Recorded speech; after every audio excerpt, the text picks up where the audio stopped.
Hey guys, Gail here. I have a follow-up video to my shading and coloring video. It should be one or two before this one. But anyway, this is to illustrate before shading, what it would look like. And this is after shading. So to me, shading and highlight bring it to life.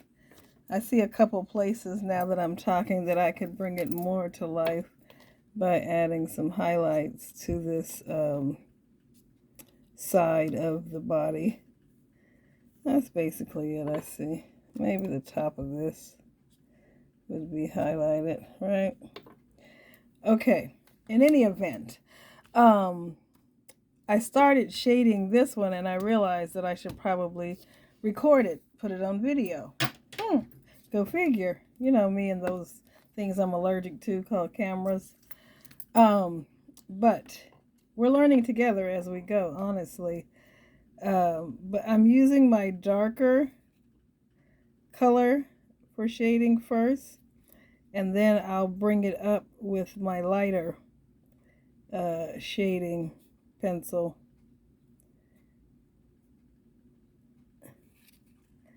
So any place that two objects meet, I feel like there's a shadow between them. And since my highlight is over here on this left side, I'm just shadowing his right side. Because my theory would be somebody's in the light and somebody's in the dark. Kind of yin and yang type theory, I guess.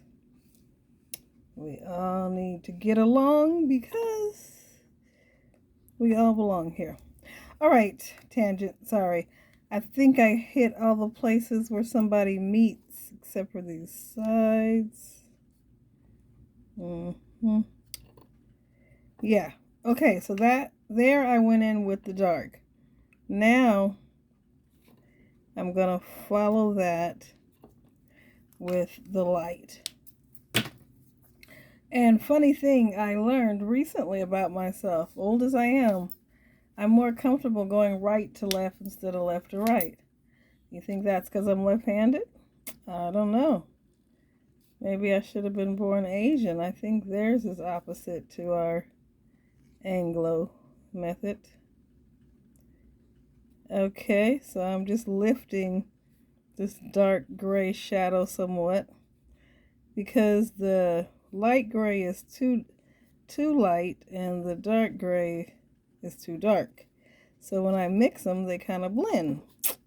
That is a trick that I just recently learned playing around with these markers. Don't know if it works for all of them or if it's just these, but I'm happy that I discovered it. So I'm just going back over any place that I put the dark gray, just along the edge of it to make it blend a little better. And yeah. Now let's compare this one to that one. Let's soften these. Okay. Let's soften this. Alright, soften this. Okay, soften this some more.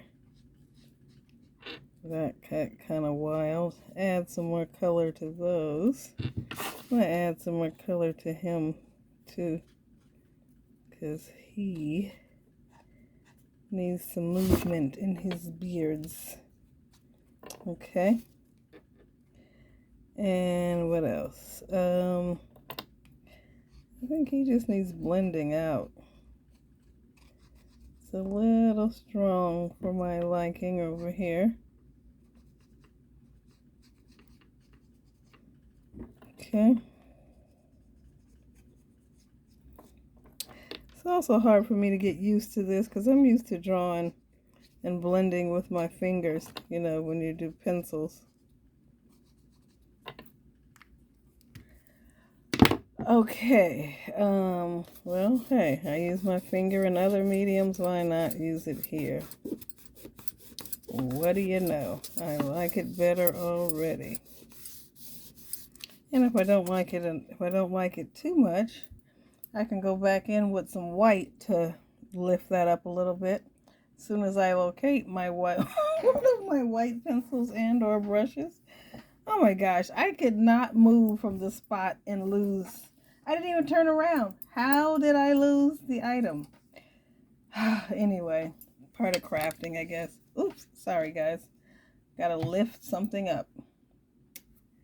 Anyway, this is a little too muddy for my taste right here. So I'm just blending that out with some white.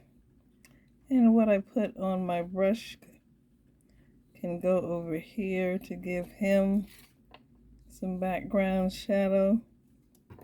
Make him come off the page, so to speak. You guys like my palette?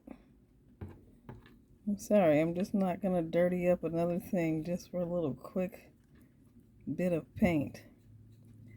Is that weird? I don't know. But it's what I do and it works. Okay, and any place I knocked off accidentally in this trying to get rid of stuff, I will just go back over it with another color till it all gets right. You know what I mean, Vern? You know, if I accidentally knock off an edge of something I didn't mean to, I'll just paint it again. All right, so now I think he's been properly shaded. Remember, they're not going to the same place, so she doesn't know what her shading looks like, and she doesn't know what her shading looks like. They all look great on their own, so I'm just gonna leave it as such. Right? Don't want it to look too mechanical. I want it to look natural. That's why I'm going back and just kind of blending these in. I hope I'm on camera. I was not looking. I was just in the zone. Okay, guys. I think I'm happy with sending these out looking like this. I'm a little sad because his beard is so big that he covers up his buckle. But, oh, I don't have to be sad. Guess what? I can paint one in. You'll have to tune to Instagram to see that. I said that before about this, but I really came back on to show you. If you watched my other video, you would have seen that I started these whole drawings with the negative from my cutout on my Cricut. This was the original thing that I cut. I had this negative. I used it as a stencil, filled it in. You have to look at the other videos, and boom. But when I was filling it in, a tip that I thought of after the fact, if you're not comfortable with drawing, is that the other negative pieces, like from the white, you could put that in. Okay, I'm thinking the beard falls right about here in these little dips. But anyway, right here, so you could just trace the beard if you were uncomfortable with it. And there's mustache pieces, whatever. You can trace those as well for the middle part if you aren't uncomfortable with doing it freehand. My next video will be about my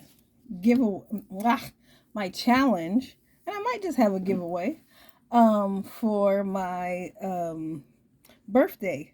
I'm asking people to send in a 3-inch coin, magnetic coin. So they're gonna make something. This is just something I'm working on. So this measures 3 inches right here, and that's my background, and my bike is my foreground. So I drew on the background with my Cricut and some pens. Not sure if I like it. That's the reason why I didn't proceed. That came in a little darker than I anticipated because the scale is so small. But anyway, you will make a 3-inch decorated something. Decorated in whatever season or holiday you like, or style, or motif or theme, whatever. It's your choice. I want it to represent you, kind of like an ATC card, but it has to be 3 inches, no bigger than 3 inches. No, it has to be actually 3 inches on the outside part, whatever the last piece is. And then you can just use one of these magnets from Dollar Tree or whatever and just glue it to the back. And that is it. That's your submission for my challenge. It's my birthday challenge, and the gift that I wanted to give myself is some artwork from you all. I have invited some people individually, and just to get it started, and I look forward to seeing what everyone creates. Please take the time to like my video. I'll wait. Okay. And I want you to have a great life. Gail out. Till next time. Peace.